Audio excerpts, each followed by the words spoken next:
All right, everybody, welcome back to the channel. So this video is gonna be a little bit different because I didn't really get into doing an intro at the shop, and the week kind of flew by pretty quick. We had a bunch of stuff going on that kind of tied up time and didn't involve any footage, if that even makes any sense. I have recently bought a TIG welder. I'm trying to teach myself how to do that, so that's taking up a little bit of time.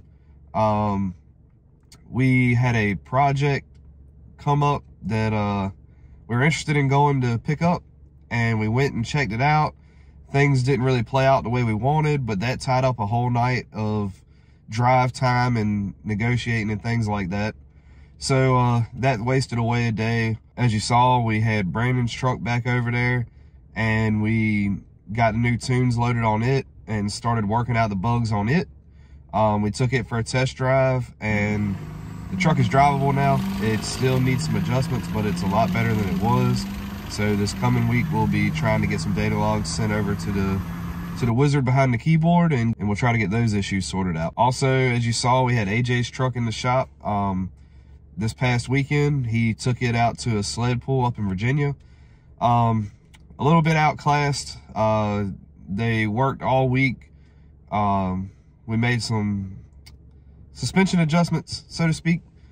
Did everything we could to get the truck set up to fit the rules. Didn't want them to travel 4 hours to a pool somewhere just to be disqualified over something dumb. So they went all the way up there for this pool, and just so happened that he ended up finishing out third place. The truck did pretty good. It was a lot smokier than it has been in the past. We found that he had a high pressure fuel leak, and we're thinking that had something to do with it. Just that the truck wasn't building the rail pressure that it needed to, and it resulted in it being smoky. But either way, the truck ended up finishing in third place at that pull, and the two trucks that beat him, they didn't really follow the rules to the T. It's kind of a sled pulling thing. It seems that no matter where you go, people don't know how to follow the rules, but not getting in it for the argument and all of that, the truck got beat. It is what it is. So finished out third place. He only missed second place by about 6 inches, and first place was only 1.5 feet ahead of him. So, you know, still was a pretty good pull. It was by far the best performance that the truck has had on a pulling track, so we were happy with that. The truck is still seeing improvement, so that was good.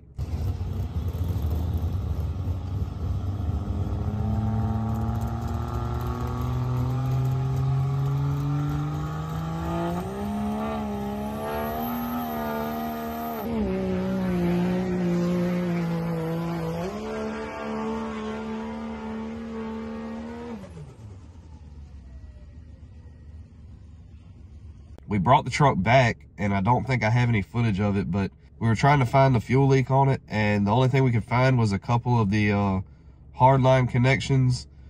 Just didn't, I don't know, they weren't quite sealed right. When the truck got up to really high rail pressure, or when you shut it down, it would leak a little bit. So we bent the lines a little bit, made them where they fit a little bit better, and it seems to be doing better now. So after we fixed the fuel leak, and that seemed to be sorted out, we decided last minute to check the turbo. We hadn't really looked at it over the last few pulls and street rips and things like that. It's kind of an experimental ball bearing turbo we were trying. And when we took the intake off of it, lo and behold, there was a little bit of shaft play in and out. So we contacted the guy that we had got it through. The turbo has I think it's a 1-year warranty. So we wanted to go ahead and get it taken care of to not risk grenading it like his last 67. So we took it off, and we threw, I have a Forced Inductions 80 that's sitting on the shelf. We took that and threw on it for the time being, and the truck spooled it great. It seemed to pull really hard. It drove great. So we figured we'd let him give that a shot for a little bit, at least in the meantime, while he's waiting on the other charger to come back. We did make some progress on the 12 valve. With that one, we got the transfer case buttoned up. We had ordered a few incorrect pieces for that, unfortunately. We didn't realize we needed a different bearing than what we had planned. So anyways, we got all the right things and got it put back together. Transfer case is done and ready to go, other than I think we need one more snap ring. But anyways, other than that, the transfer case is ready. The wiring harness is wrapped up. It's ready to be installed in the truck. I've got to drill a few holes and get all that ran and sorted out, but that's pretty much ready. I'm sure there's some other stuff as far as the 12 valve goes. I can't remember exactly what all took place with that. But then we got a call about another project, and we went and looked at it. We were able to make a deal on it, and we went and picked it up. It's a heck of a project. It's gonna be a little bit of work, but it should be a pretty awesome before and after.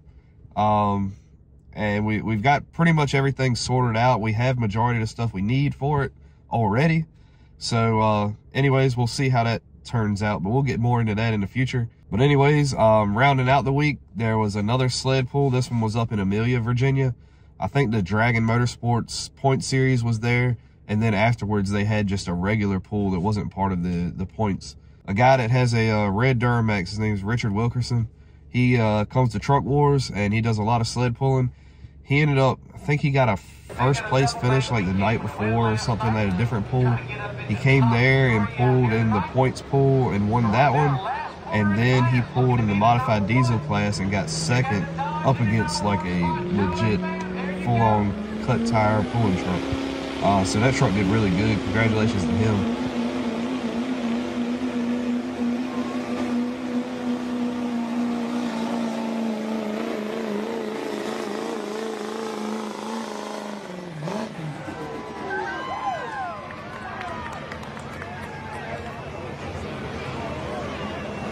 That's your little 6-second truck in the 8th of them. 3:16:34. But bringing it back to the hometown crowd, my cousin Casey, the white 2nd gen gas truck, he was able to win the street gas class.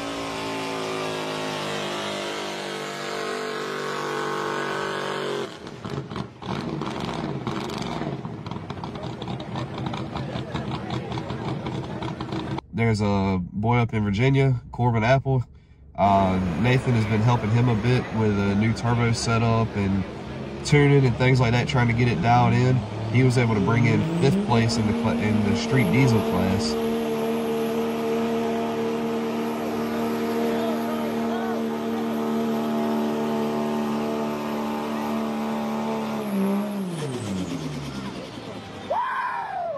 Brent with the black 3rd gen that's got the hood stack, he was able to get out a 3rd place finish.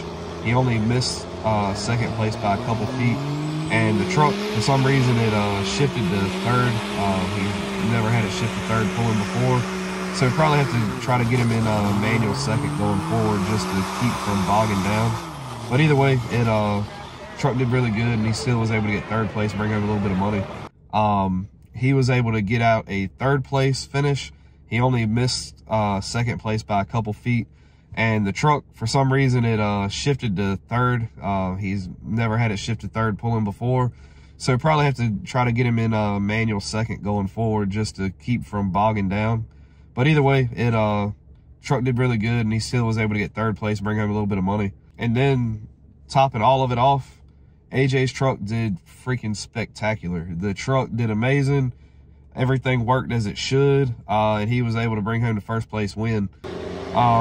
We did notice a few things that could be improved on and do even better next time, so we got a couple adjustments we're going to make and get that right for the next sled pull. But yeah, for his first sled pull ever, he got 2nd place. The 2nd pull we went to, he got 2nd place.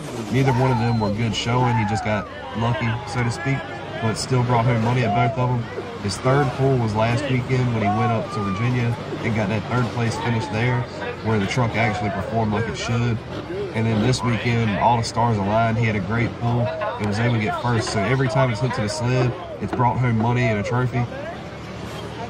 So it's been going really good for us with it. So congratulations to him, obviously. The truck did great. Him and Nathan did a good job setting it up. So interested to see what happens at the next pull. But anyways, I think that's pretty much going to wrap us up for this week's video. There wasn't a whole lot of footage, but there was a lot of information, a lot of things that kind of went on, and just a lot of stuff. I didn't want to skip a week of a video and then there'll be an ungodly amount of talking in next week's video. So anyways, we got a lot of that stuff buttoned up around the shop, got some stuff out of the way, and we're gonna try to next week hopefully get the 12 valve wrapped up and ready for Alex when he gets back from Florida. So anyways, that's gonna, like I said, pretty much wrap us up here. Just wanted to update everybody on what was going on so that we don't have a talking overload in the next video. This one was bad enough as it was. So anyways, thank you guys for watching as always. We definitely appreciate all you guys' support,